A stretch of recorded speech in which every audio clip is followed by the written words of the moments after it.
Big Baby, Boxing Source, and Double B's and Double Trouble. Tune in. James Bell of the Boxing Source here with another video, and this video here is to talk about the comments made by Jarrell Big Baby Miller Cheeseburgers.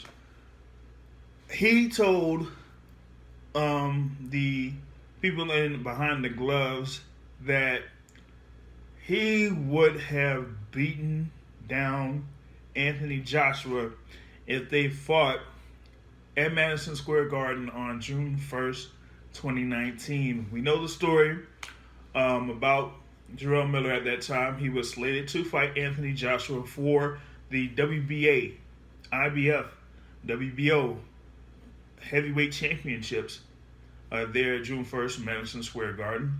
And he ended up squandering that chance due to testing positive for multiple illegal substances. But he, knows that he had squandered that particular chance, but he talks about what possibly would have happened if he fought Anthony Joshua on June 1st. And his comments included this: I would have put Anthony Joshua in a casket. I would have put a hurting on Joshua so bad that he never looked in my direction again. So I had his number. A lot of people don't know that Andy Ruiz Jr. had asked me to come out for sparring. I was going to have Andy Ruiz Jr. on my training team. A lot of people said, why are you going to have Andy Ruiz on your training team? He's short, chubby.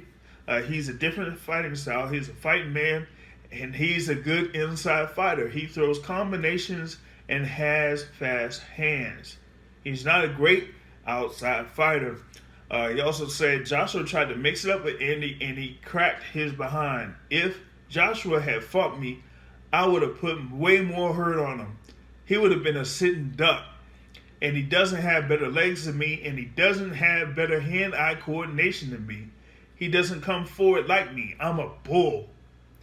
Well, that is what Jarrell Big Baby Miller said in reference to what may have happened if Jarrell Miller stepped into the ring against Anthony Joshua. And he talks about, what happened there in that fight on June 1st between Anthony Joshua and Andy Ruiz Jr. Now, there's been a lot of talk in reference to what happened in the fight, or what happened before the fight and after the fight. And I mean, there's just, still a lot. I mean, Anthony Joshua at the time said that he was, really prepared to fight Jarrell Miller.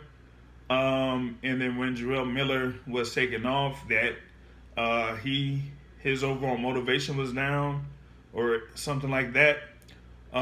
We still had to try to work on who his opponent was going to be. Could have been Luis Ortiz, but that didn't happen. So it ended up being Andy Ruiz Jr. There's a whole thing about his time in New York City at that particular time, that he wasn't, really focused on that particular fight. I did see him over there at Pier 40 before the fight, but he was, chill, all cool. At least to me, I felt that he was, all chill and cool then. And after that particular fight with Andy Ruiz Jr., he was still in New York for about a good week and a half. But when it comes to that particular fight in general, he basically had that approach that he was just going to, walk through Andy Ruiz Jr. And the thing with the particular fight, when it comes to, the third round, where he knocked Andy Ruiz Jr. down, he pretty much thought at that particular time that, okay, I knocked him down. All I got to do is just stay aggressive and try to, keep things going, and I'm going to finish him off. Pretty much said, he did it like how he knocked down Alexander Povetkin in that fight, where he knocked down Alexander Povetkin and then ended up knocking him out. So Anthony Joshua had that same particular approach when it came to Andy Ruiz Jr., and then he got caught on the inside because he wanted to slug it out against a guy that, has fast hands and can work well on the inside. And You don't do that against a guy that doesn't have a longer reach than you and can put punches together like Andy Ruiz Jr. does. So that was a calculated mistake by Anthony Joshua at that particular time, which ended up costing him the bout and costing him his undefeated record. But here with Jarrell Big Baby Miller, he says that he was just going to walk down Anthony Joshua in this particular case and just beat him down because Jarrell Miller's approach is just come at you, throw punches and come at you, and just keep doing that until he breaks you down and has you basically quitting. We've seen that against the likes of Gerald Washington, where he fought Gerald Washington and ended up having that fight stopped, among other opponents that Jarrell Miller has had. So he pretty much still has that confidence that his approach would beat Anthony Joshua if they had that particular fight.